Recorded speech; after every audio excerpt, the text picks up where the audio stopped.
In this video, I'm going to be going over a fascinating and beautiful manuscript that's around 600 years old. It's one of my recent acquisitions in my collection, and this particular illumination showcases the skill set and artwork of these amazing people 600 years ago.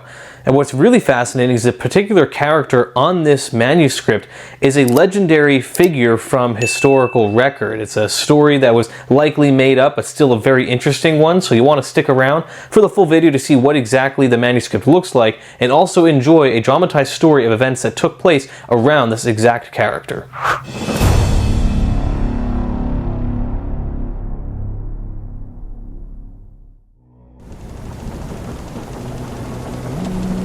The wind whipped across the deck as the sails strained under heaven's breath.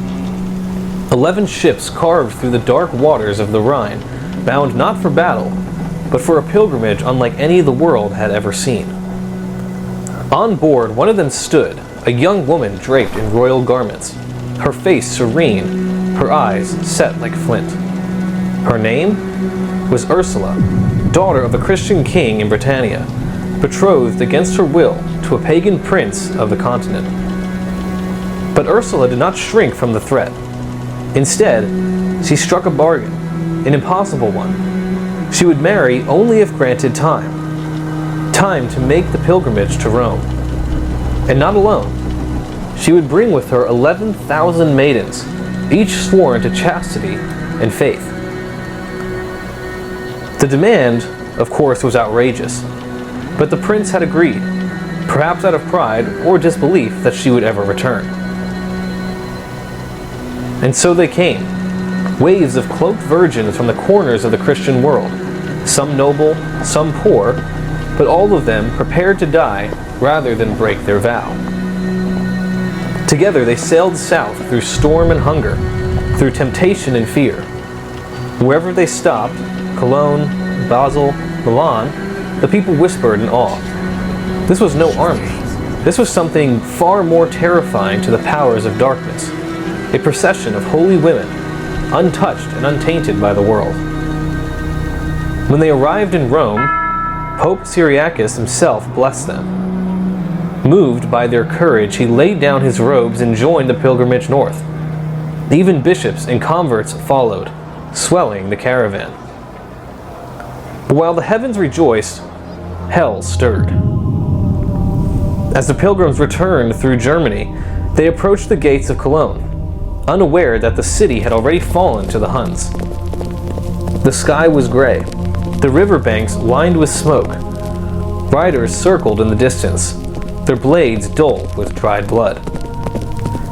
At the head rode the Hun king, a warlord drunk on conquest, who'd heard of the virgin princess from Britannia, and he had made his decision. He would take her for himself, or destroy everything she loved. Ursula and her followers were seized and dragged before him. The king offered her one final choice: marriage or massacre. The air stood still, and then she spoke, but not with trembling or even hatred, but with the clarity of one who knew she had nothing to fear. Her response? "My body may fall, but my soul has long since been given away." And with that, she refused him. This, of course, caused the king's rage to explode. The sword came down with frightening fury. One by one, Ursula's companions were led to their deaths, chanting hymns as they fell, their voices rising above the chaos. Martyrs, every one of them. But as time went on, the voices and singing would become fewer and fewer. But Ursula was saved for last. After many hours, she stood, alone, in the courtyard of Cologne, her robes tattered, her crown still upon her head. Blood soaked the stones around her, and the Hun king approached. And then, an arrow, straight to the heart. She crumpled silently, her face radiant, as if already seeing what lay beyond. But the massacre ended that day, in the story of a princess who defied an empire spread across Christendom. Cologne became a city of pilgrimage. The bones of Ursula and her companions enshrined in golden reliquaries, her memory engraved in song and manuscript. And though skeptics have long debated the details, one truth remains beyond a doubt. In an age of kings and warlords, when kingdoms rose by blood and power, a virgin from Britannia conquered hearts through faith, courage, and sacrifice. This is the legacy of Saint Ursula. Now, that is a very fascinating and interesting story. Whether or not it's true is definitely up for debate. Maybe someone like Ursula did exist at one point. Very unlikely that she had 11,000 virgins with her, but still a very intriguing and moving story nonetheless, and is a legendary story from antiquity. This manuscript is a painting of Saint Ursula. It's a beautiful initial here. It is a cutting from the manuscript, so this isn't the complete manuscript, but it has a gorgeous, detailed and very vibrant colored initial depicting Saint Ursula on this. When I saw this one for sale, the vibrant colors really stuck out to me and was something that really drew my attention. So I purchased it and am very, very happy that I did. But this particular manuscript was most likely produced in northern Italy, making a very cool and unique manuscript. But at its center we find, of course, Saint Ursula, betrayed in a moment of contemplative sorrow. Hands raised to her face and her expression subdued and devotional, which of course is fitting for the scenario that was painted for us in that story, where the people around her are being martyred. She's basically given this horrible decision of whether or not she's going to marry this person or lose her life, and so she was really in a tough spot. So it makes sense that they would depict her in this way, with this sorrow and this heavy weight, and all of these different details are shown on the expressions of her face and even the position of her hands. All of it is very intentional, and that's a really cool detail and aspect about old manuscripts, and this beautiful artwork that you find in them is that very often every little detail is pointing to something. There's some reason that it's there, and that things aren't done usually haphazardly. They're just put in there for a specific purpose, and that's what this initial is. But the style of illumination places this manuscript firmly within the Florentine or Bolognese schools, where workshops excelled in producing vibrant, gold-framed initials for large choir books, most often antiphonary or graduals used during the chanting of the divine office or the Mass. Now, like I said, this is a cutting, and what I mean by cutting is that it was at some point in its history intentionally cut out of the manuscript. You can see it's not rigid or frayed in any areas. It's been very cleanly cut from its original manuscript. And now a gradual or antiphonary would be very large documents where this particular initial would come from. And I do have one in my collection. This isn't as old as that manuscript.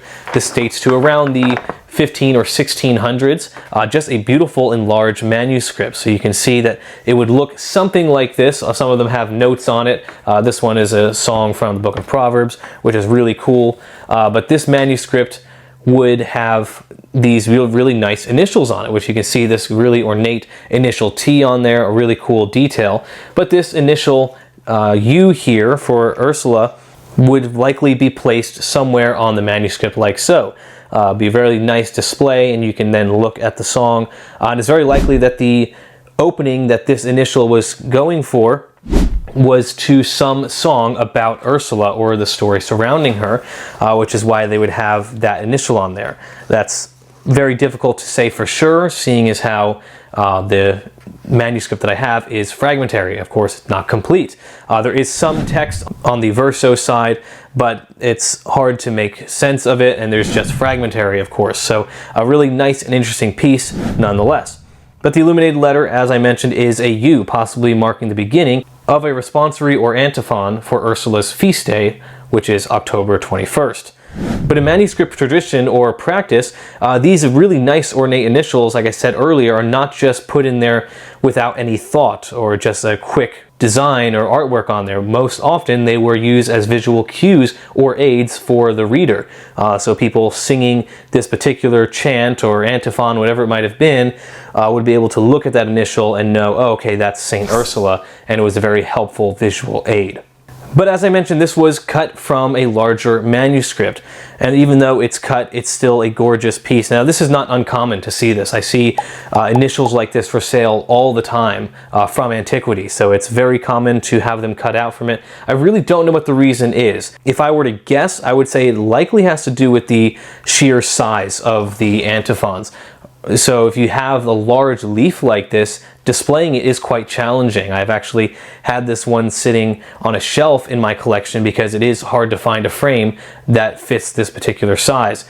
So having just the initial on there makes it much easier to frame and display, which is what I do in my display room in my collection here. Is I have it in a frame and I have it displayed on a shelf, which is much easier. So that could be a reason that it's been cut up in the past. I don't know. Personally, I don't like to do that and don't think you should, but I'm not going to stop buying items that have been from the past. What's also interesting about this particular initial that I purchased is that it was actually a little bit larger than this. And what it had was this small decorative piece at the bottom. It's really nice little vinery work on there. This also is an authentic piece from that time period, written on vellum or animal skin, which, if I didn't mention earlier, this also was painted on a piece of vellum or parchment. But it was connected like this. It was actually very hard to tell that these were separate pieces.